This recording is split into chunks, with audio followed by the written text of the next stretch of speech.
नेपाल और सीतामढ़ी के बॉर्डर से कुछ दिनों पहले दो चाइनीज नागरिक गिरफ्तार हुए थे जिनके पास वीजा था ही नहीं। नाम था लू लांग योंग हलोंग। हमने ये खबर आपको बताई थी और हमने आपको ये भी बताया था कि वो लोग सीतामढ़ी से पहले जाते हैं नोएडा, नोएडा में 17 दिन रहते हैं और उस आदमी को पनाह देने वाला हिंजुओंग अपनी गर्लफ्रेंड सुई फाई के साथ गुरुग्राम में अरेस्ट भी हुआ था।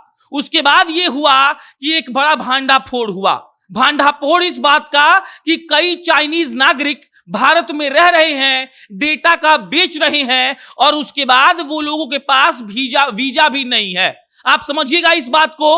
वो लोग सीतामढ़ी के वास्ते अब नेपाल भाग रहे थे।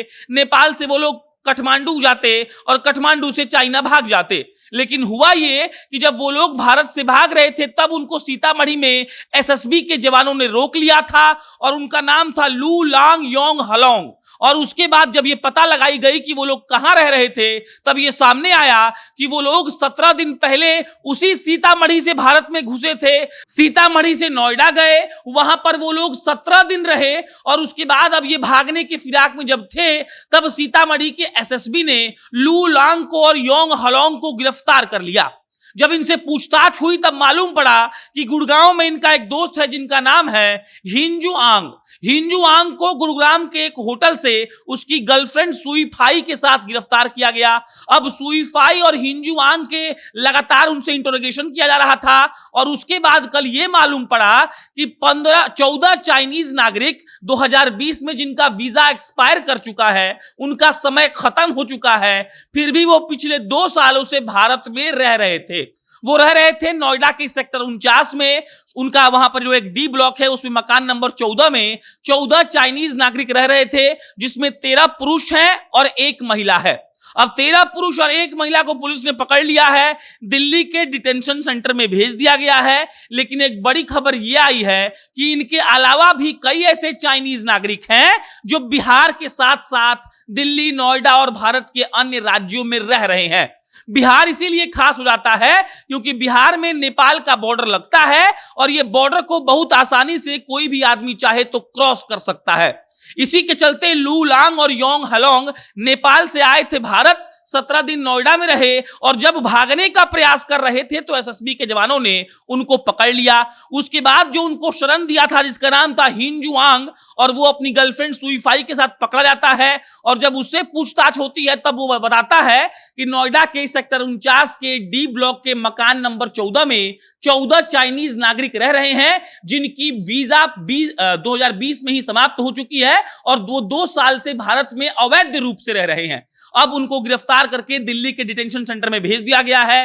पता चला है कि वो लोग एक मोबाइल कंपनी में काम कर रहे थे और वीजा एक्सपायर होने के बाद भी अवैध तरीके से भारत में रह रहे थे। और बड़ी खबर यह है कि कई ऐसे चाइनीज नागरिक हैं जो बिहार में भी और भारत के अन्य राज्यों में रह रहे हैं। और उससे बड़ी खबर यह है कि आधे से ज्यादा चाइनीज नागरिक जो अवैध तरीके से भारत में आते हैं वो बिहार होकर ही घुसते हैं। और इसकी वजह सिर्फ इतनी है कि जो नेपाल और बिहार का बॉर्डर लगता है वहां पर खूब बढ़िया से इंतजाम नहीं किया गया है, जवानों की तैनाती उस हिसाब से नहीं है, उतना बढ़िया तरीका से चेकिंग नहीं किया जाता है। और इसका मतलब हश्र ये हो रहा है कि कई चाइनीज नागरिक अवैध रूप से सालों से भारत में रह रहे हैं। आप सोचिए कि चाइनीज नागरिक का जो 14 पकड़े गए हैं उनका वीजा 2020 में एक्सपायर कर गया था। ये 2022 का जुलाई महीना चल रहा है, मतलब 2.5 साल से वो लोग भारत में अवैध रूप से रह रहे हैं और 2.5 साल से उनको नहीं पकड़ा गया। अगर हम डेटा की बात करें तो सोचिए कि अब तक कितना चोरी वो लोग कर चुके होंगे, कितना डेटा इधर उधर भेज चुके होंगे। और इसके अलावा कहा जा रहा था कि वो ईडी का भी केस बन सकता है क्योंकि पैसों का भी हेर फेर वो लोग करते हैं।